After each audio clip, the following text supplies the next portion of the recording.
وقت اور دولت دو ایسی چیزیں ہیں جو انسان کے اختیار میں نہیں۔ وقت انسان کو مجبور اور دولت انسان کو مغرور بنا دیتی ہے۔ حضرت علی۔ بیٹی اور درخت۔ ایک بیٹی اور ایک درخت دونوں کا گھر میں ہونا ضروری ہے، کیونکہ درخت ہمیشہ دھوپ میں سایہ دیتا ہے اور بیٹی ہمیشہ درد میں ساتھ دیتی ہے۔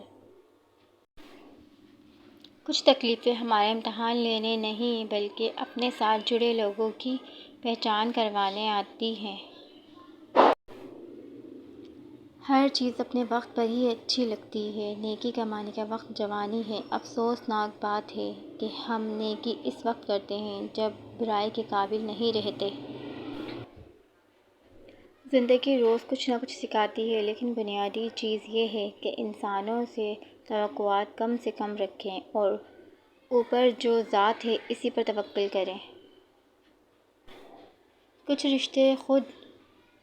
رشتے اللہ خود ختم کر دیتا ہے تاکہ ہماری زندگی خراب نہ ہو۔ بے شک اللہ جو کرتا ہے بہتر کرتا ہے۔ ٹوٹا ہوا دل خدا کی توجہ کھینچتا ہے۔ خوش نصیب ہے وہ روح جو خدا کے لیے روتی ہے۔ ہر کامیاب مرد اور عورت کے پیچھے ایک بوڑھے ضعیف ماں باپ کی قیمتی جوانی ہوتی ہے۔ سازشیں، غیبتیں، پیٹھ پیچھے وار۔ لوگ بھول بیٹھے ہیں کہ یہ سارا تماشا اللہ تعالیٰ بھی دیکھ رہا ہے۔ کچھ لوگوں کو پچھتاوا بھی نہیں ہوتا اور ہم سوچتے رہتے ہیں کہ شاید کسی وقت انہیں احساس ہوگا اپنے منفی رویے کا، لیکن ایسا نہیں ہوتا۔ یہ پچھتاوے بھی ظرف والوں کے لیے ہوتے ہیں۔ یہ بے حس لوگوں کے پاس صرف اپنا آپ ہوتا ہے۔ منافقوں کی بستی میں اپنے ڈیرے ہیں، میرے منہ پہ میرے ہیں، تیرے منہ پہ تیرے ہیں۔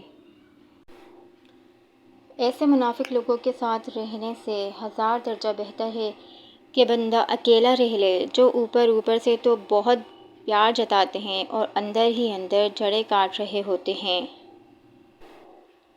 اللہ کا شکر ادا کرتے رہا کرو۔ اگر لوگ تم سے متاثر ہو رہے ہیں تو تکبر نہ کرو، شکر ادا کرو اپنے رب کا جس نے تمہارے عیب چھپا کر تمہیں لوگوں میں معزز بنا رکھا ہے۔ رسول صلی اللہ علیہ وآلہ وسلم نے ارشاد فرمایا، جو شخص پابندی سے استغفار کرتا ہے اللہ تعالیٰ اس کے لیے ہر تنگی سے نکلنے کا راستہ بناتے ہیں۔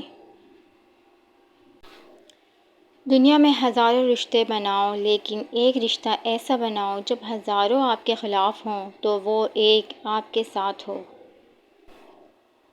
حضرت علی نے فرمایا، حضرت علی سے کسی نے پوچھا، اگر کوئی اپنا ہمیں بھول جائے تو کیا کیا جائے؟ شیر خدا نے فرمایا، کوئی اپنا ہو تو کبھی نہیں بھولتا اور جو بھول جائے وہ اپنا نہیں ہوتا۔